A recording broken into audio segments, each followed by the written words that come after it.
How's it going out there, everybody? Bigfoot Mike coming at you live. First ever Bigfoot Pro hole breakdown. We're in Ardmore Regional Park in Ardmore, Oklahoma. We got Trey right here, Trey Taylor. And Trey, tell everybody a little bit about yourself and your background here in Ardmore. Hey, what's up, guys? My name's Trey Taylor. I'm the new club president of the Ardmore Disc Golf Club, and yeah, I've been part of the club for about 4 years now, ever since I moved back from the city. And man, it's a cool group. It's pretty small but tight knit. Everybody's super welcoming, super chill, and we've got two pretty sweet gyms of courses here in town. Well, I know here, especially the last 12 months or so, I know y'all put in a ton of work with the new tee pads, the new baskets. I mean, this is really looking sharp. Can you tell us just a little bit of a background? I know that's a lot of effort, a lot of people behind the scenes helping make that happen. But talk us through some of that. Yeah, so the regional park, it's been around for a long time. It actually used to be on a completely different part of the park, the disc golf course. But I wasn't around whenever that was existed. I've only played it on the 2017 version. They updated it, moved it around, and since then, it's. I mean, if you, I don't know if any of you guys played it back then, but it was like tire baskets, like this rubbery asphalt tee pads.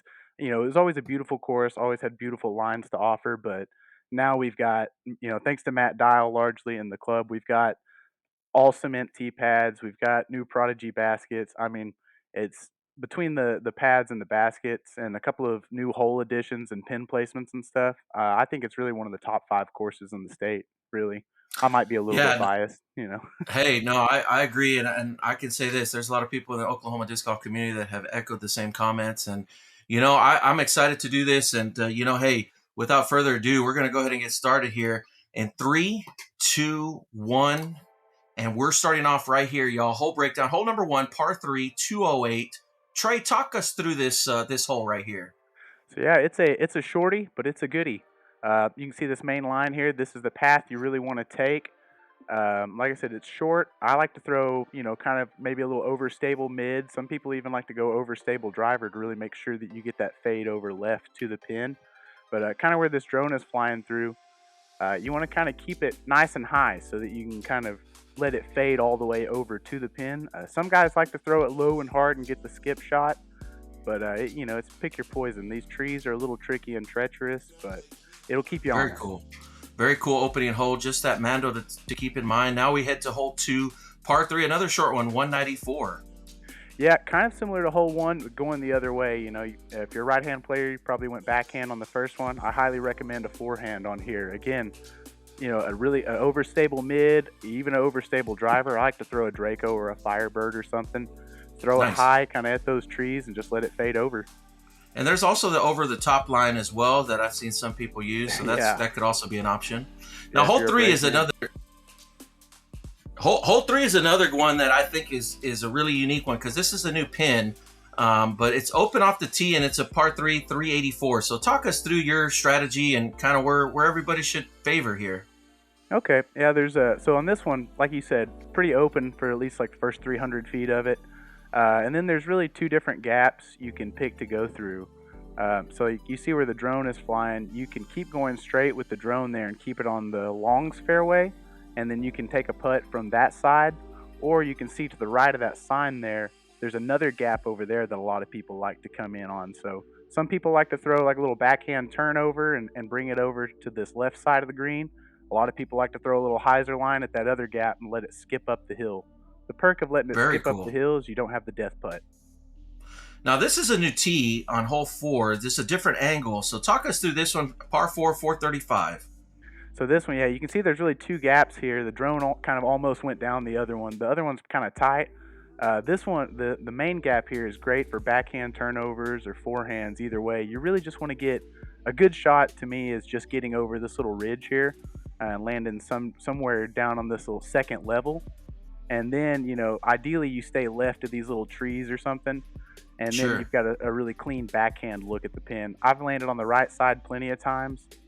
There's still a good line over there. It's just a little bit tighter. It's definitely tight because I know when I was flying the drone through this, I was like, man, definitely probably don't want to go down this right side. Probably the left side, would you say, is the better side to favor?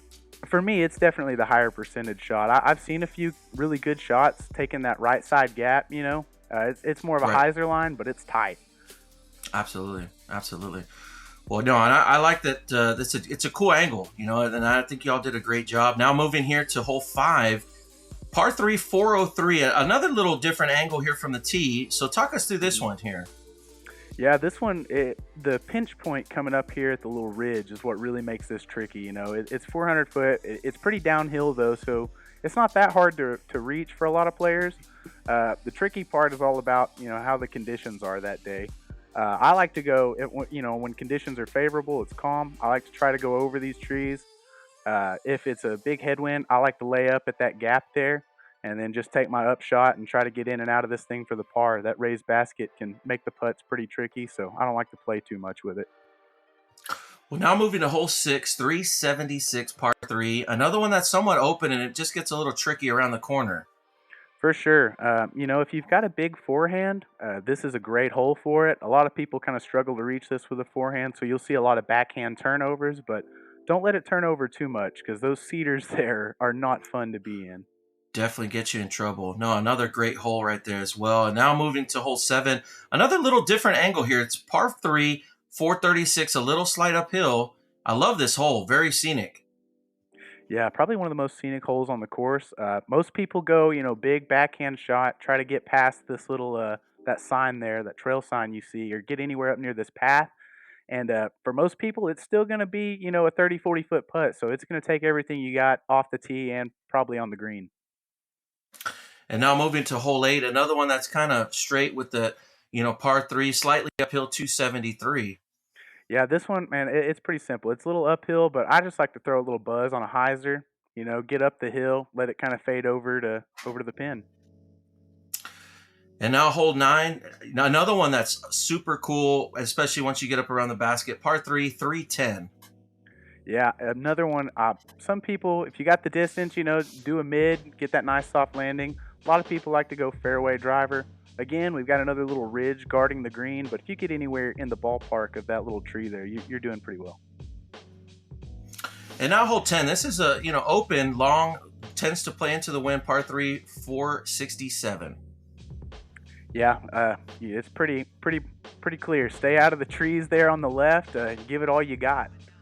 Um, yeah. Yeah, I think this one is it's straightforward and it looks simple, but I think that distance in the uphill, especially in the wind, tends to make it give it a little bit more teeth for sure.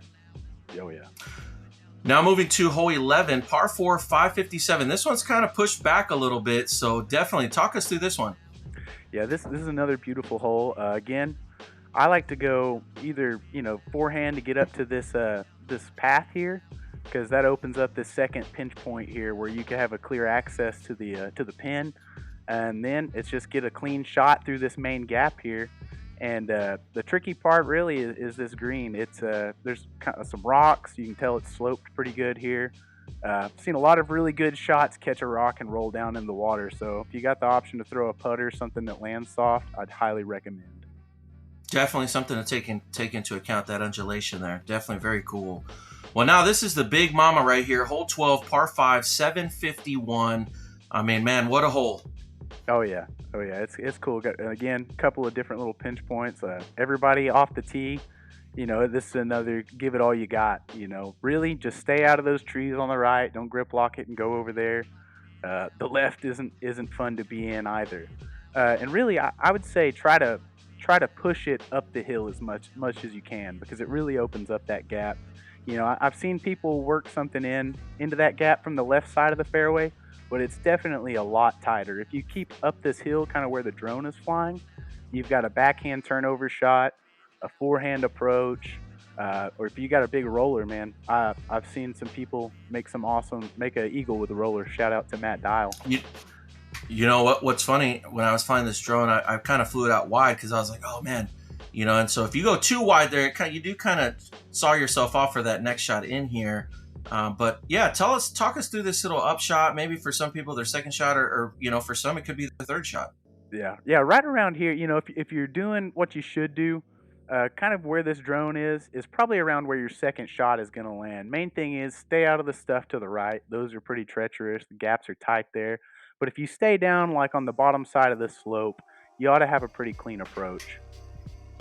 This is one of my favorites here. Hole 13, par 3, 170 up the hill, some heavy trees. Yeah. How do you attack this one, Trey?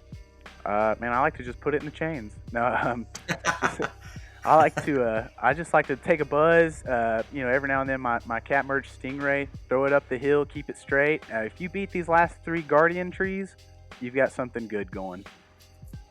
I think what always makes this one fun is that, if you give yourself that putt from below the basket, you got to get your legs into that putt. And if you go long, you got that putt looking back. That could be a little bit of a death putt. For sure. Now on 14, par 3, 345. Yeah, this one, a lot of people like to go backhand turnover. Start it off on the left side and kind of let it drift over here. The cedars there on the right side are really tough. I've seen a lot of putts go in there and turn a lot of good shots into two putts. Definitely 15 is another unique one. Par 3, 325. You got to deal with, the pin position it's in. It's a little protected here. How do you kind of go through this one?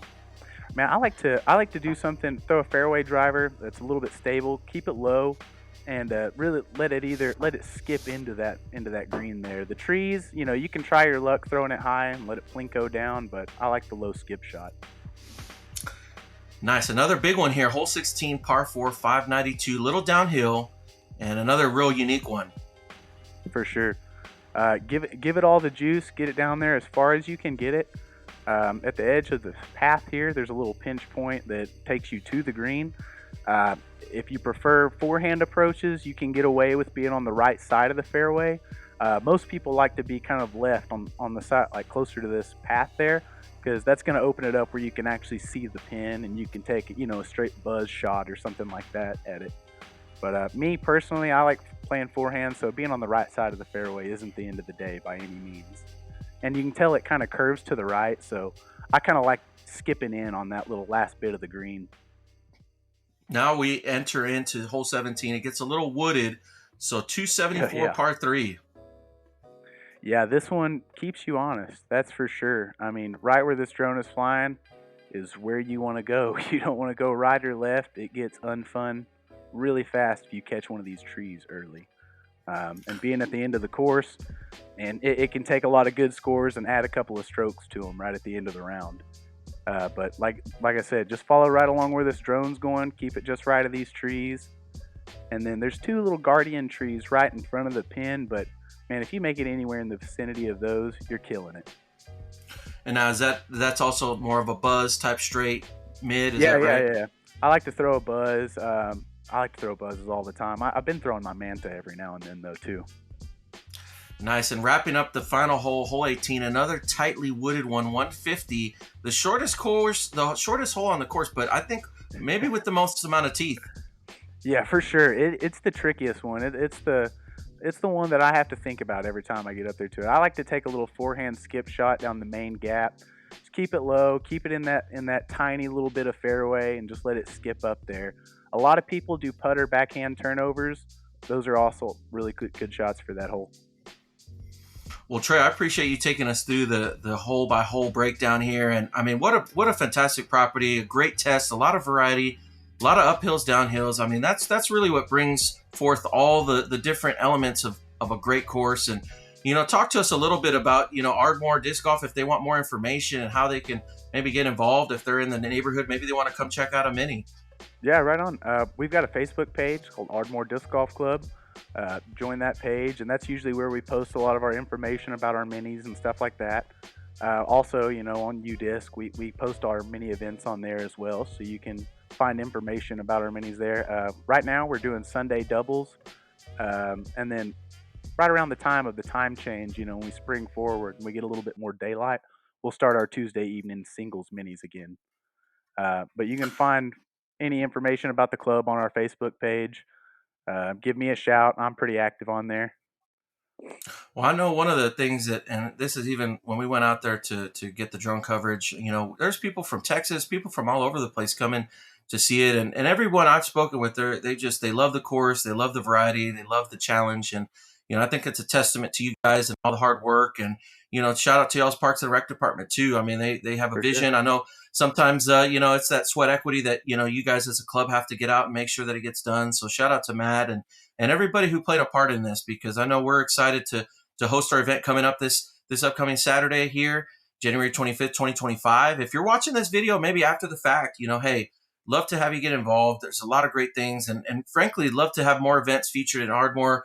One of my personal favorite courses, out of all the events that we do, and is at Broadlawn Park, which is a park stop Heck yeah. course, and a lot of ace runs, a lot of really cool shots, and a kind of an old school type course. But man, such a really cool vibes that you have and with y'all's club. And so I definitely appreciate you, Trey, for joining us here. Thank you all for watching. And we look forward to having you out. And we'll be putting all the links in the description. If you want to find the Ardmore Club, be sure and look in that, click on that. We'd love to have you join up in there and connect with the Ardmore Club. And then, hey, be sure and like, comment, subscribe on what we've got going here with Bigfoot Disc Golf Shop and Bigfoot Pro. We're excited to really feature a little bit more media this year into 2025 and really, again, highlight some of the hidden gems in Oklahoma. And that's why we're so excited with our mystery tour, first stop in 2025 here in Ardmore. So, Trey, thank you very much. Any final words and anything you'd like to sign off with? Man, I just want to tell everybody, if you're in the area, come out and join us. We got an awesome group of guys. Everybody's super friendly, and like we've stressed in this video, we've got two gyms here, man. Broadlawn, it's an oldie but a goodie. Nice, open, beginner-friendly course. And then once you cut your teeth on that a little bit, come out and check out Regional, and it'll humble you. Absolutely. Well, hey, appreciate everybody in advance for supporting us, supporting Ardmore Disc Golf Club. Bigfoot Mike, Trey, we're out. Peace.